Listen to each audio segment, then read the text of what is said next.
So here we are back at Jurassic Park video games again, and today we are going to talk about video games that were released during the era of JP3.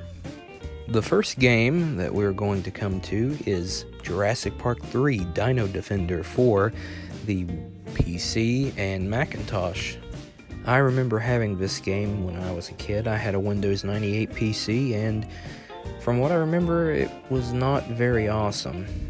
I recently started playing it again. I have a Windows XP PC that I use for playing older games, and I found some things out about it. I'm not exactly sure what they were trying to go for here. It had a very science fiction feel to it, as did a bunch of the Jurassic Park 3 era video games did, but it was more or less a platformer with some other stuff mixed in. So you get the gist of it. Now, as we did in our past two Jurassic Park videos, we have a rating system in which we use dinosaur eggs. So on a scale of 1 to 10 dinosaur eggs, I give this one a 5. It's not that good, but it's not that bad. Next up is Jurassic Park 3 Danger Zone, also for Windows, Macintosh. This was the first game in terms of PC games that I bought that was Jurassic Park related, and I remember buying this on the day that I was given my very first computer. So it holds a special place for me. I remember going into Target and finding this game. I can't remember how much it was. I think it was like $19.99, but my parents were like, "Oh, you don't have any games for your PC we gave you other than that weird Furby game and that weird Muppets game, so here you go." So basically what Danger Zone is a competitive interactive board game, more or less, with some little mini games thrown in. And to be honest, I absolutely love it, and to this day it's still pretty entertaining, especially the puns that they give to some of the characters in the game, such as Farrah Fossil. That's one that I remember my cousin used to play as. She was like, "Oh, I'm gonna be Farrah Fossil." I'm like, "Okay, I'll be this dude right here," and I can't remember what the rest of their names were. It's been a while, but I recently played it last summer, and God, it's a good game. It really is. On a scale of 1 to 10 dinosaur eggs, I'll give it an 8. It's pretty decent for an interactive board game. If you want to spend an afternoon playing it, you can play it by yourself or with friends, and honestly, I think it's worth giving a try. Next on our list is Jurassic Park Scan Command. And I remember when this came out, I was in 2nd grade, which was 2001, 2002. And this was a really huge deal. I remember my friend had one, and I didn't get one until like that Christmas, which was awesome. By that time, everybody was like, "We're done with this game." But I remember my friend had it, and I was like, "Oh, what are you doing after school? And you want to come over and play my PS1? And he's like, "No, I'm busy." I'm like, "What you got there in your hand?" "Oh, this is my scan command." I'm like, "Your what?" "My scanner." I'm like, "What's it do?" It's like, "Oh, you get barcodes and you get dinosaurs." I'm like, "That sounds awesome. Where do you get them at?" "Kroger's." And I was completely blown away. I was like, "How do you get dinosaurs from Kroger's?" Like, "Oh, you just walk up and you scan like food?" You go, "Okay." So basically the point of the game was you scan barcodes, and you see what kind of dinosaur you get.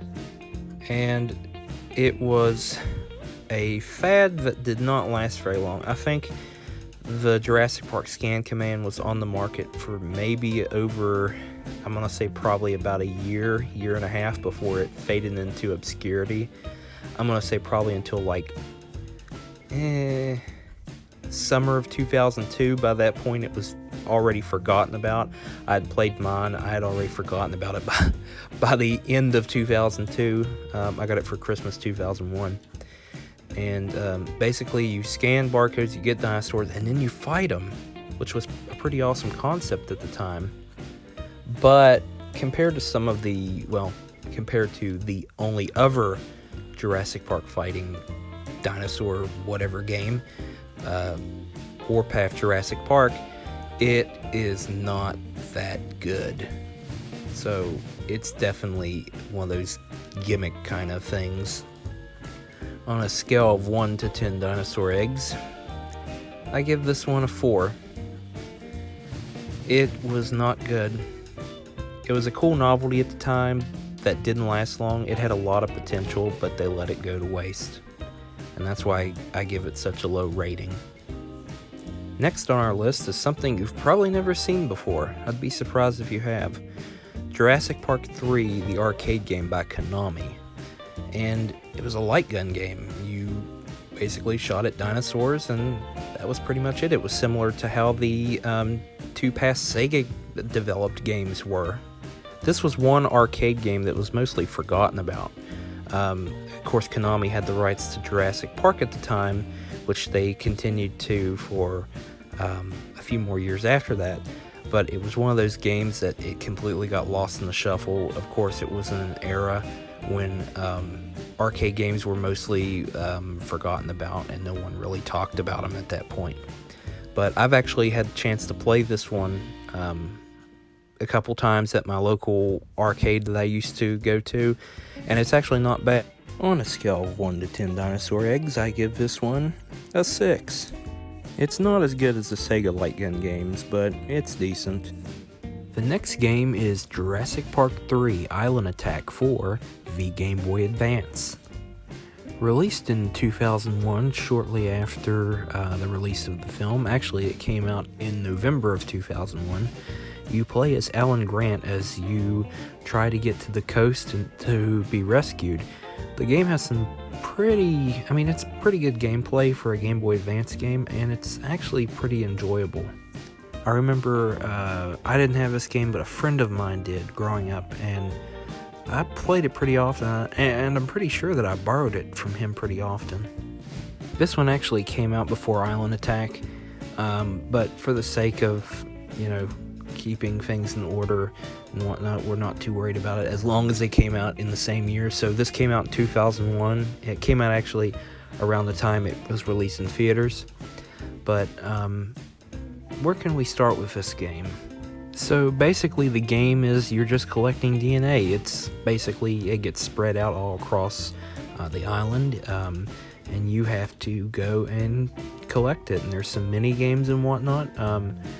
And I remember playing this. I believe my cousin had this game when I was growing up.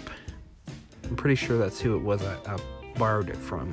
I borrowed a lot of Game Boy Advance games. On a scale of 1 to 10 dinosaur eggs, I give this one a 6. It's not a bad game, but it's kind of boring. But if you like Game Boy Advance games and a challenge, you might like this game. Next up is Jurassic Park 3 Park Builder for the Game Boy Advance, and the start of park simulators for the Jurassic Park series, which is, well, at this point in time, as of 2019, there are already several.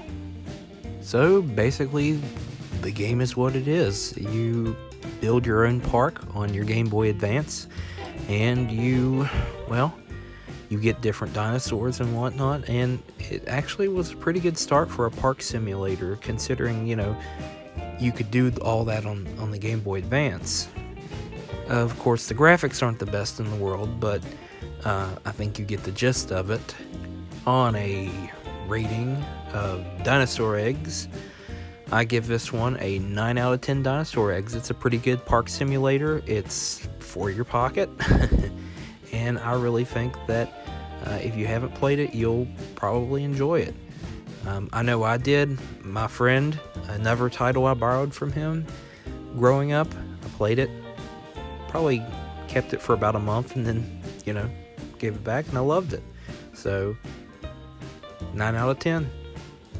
Next up is Jurassic Park 3 Dinosaur Battles, or Jurassic Park Dinosaur Battles, or simply Dinosaur Battles for the PC. This game, in all honesty, is exactly the same game as Jurassic Park, Jurassic Park Scan Command. It is the same game. I kid you not. The only thing they took out was the scan command function. It is the same game, identical, like exactly what I said. And because of that, it's, like I said, the same game. And out of dinosaur eggs, I'll give it a 5.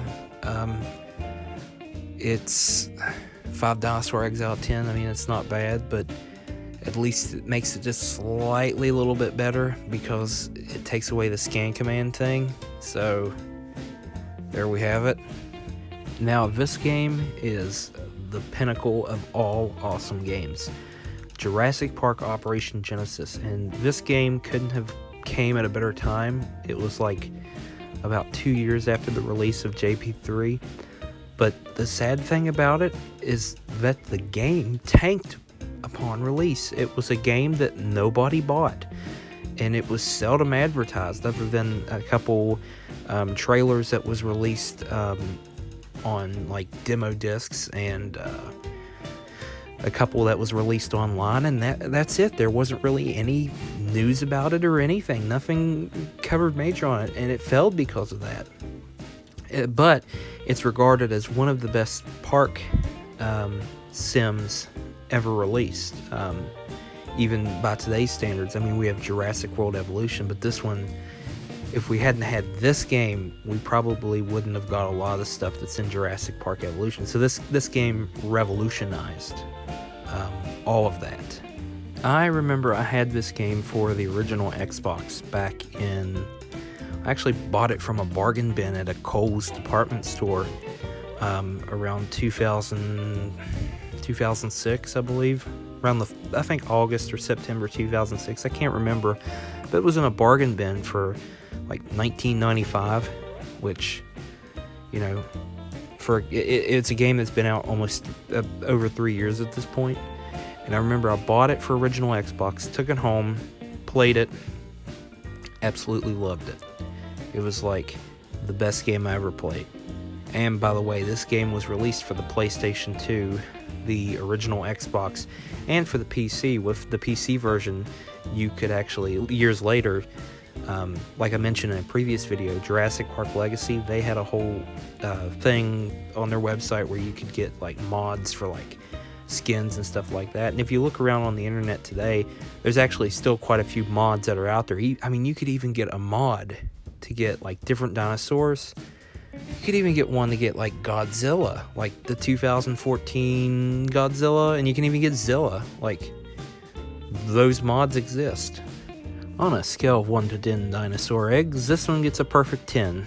It's probably the best Jurassic Park game ever made, and, well, yeah, we'll say it's up there. It's one of the best. There's actually, I want to say a couple that are the best, but this one is definitely one of the best of the best. And I think you'll agree if you've ever played it, because it's just that awesome. Now, I had a hard time trying to debate whether this was really a Jurassic Park game or not, because this is called Universal Studios Theme Park Adventure, and it's based on Universal Studios, but it has a Jurassic Park part of the game, where it's like a rail shooter. So I guess you could consider it technically part of it, because it kind of covers different genres of movies, but I guess you could say it's part of the Jurassic Park 3 era. Basically, you have to go around picking stuff up to clean the park to get enough things to get on the ride. I guess tickets is what you call them. I remember playing this game. I actually rented this game from a movie gallery, and I had enough of it by the time I got to the end of the game. So, on a scale of 1 to 10 dinosaur eggs, this one gets a 2. It is one big pile of, well, I hope you wash your hands after you play this thing. Now, normally we only talk about American games, or North American games, I guess you could say, but Jurassic Park Institute Tour Dinosaur Rescue for Game Boy Advance was a Japanese exclusive, and there's not really much that can be said about it other than, well, it's a Jurassic Park game and it's educational. Basically, the title is what it is. It's a dinosaur rescue game. You play some little mini games and whatnot, and that's pretty much the game. And from what I've played, it's pretty much, well, it's not that bad. On a scale of 1 to 10 dinosaur eggs, I give this one, I'll give it a 6. It's kind of boring, but of course I'm not a kid, and some of the stuff is Japanese. I guess I would have to be a Japanese child to enjoy this game or to really appreciate it. Unfortunately, I am neither. Now, the last game we're going to talk about was never even released at all, and it's called Jurassic Park Survival. It was meant to come out sometime around 2002, 2003, sometime around then, but was canceled because of, well, nobody made their payments for it. Some screenshots of it exist. I'm sure if you've been on the internet and you're a Jurassic Park fan for the past 15 plus years, I'm sure you've seen some screenshots of the game. And from what I've seen, it looks pretty good. And it was, I guess, going to be a spiritual successor to Trespasser, which we discussed in our last Jurassic Park video about the Lost World Jurassic Park. But it was more or less just like a spiritual successor. But I think they were trying to go for like a Resident Evil / Dino Crisis kind of feel to it, and it would have been awesome to have seen this game, but unfortunately it will never see the light of day unless somewhere a mostly complete version of this game exists and somebody dumps it on the internet for everyone to check out. But this is one game that I would have loved to have played back in the day. Well, I hope you enjoyed today's episode. Next time we will talk about the era between Jurassic World, between Jurassic Park 3 and Jurassic World. I'm not sure what we'll call that era yet. I'm still trying to find out what it's called. I guess you could say later Jurassic Park games or whatever. Still trying to figure that out. But that will be our next video when we talk about Jurassic Park again. But I hope you enjoyed today's episode. Don't forget to like and subscribe. Hit the bell if you want notifications of when our next videos are going to be.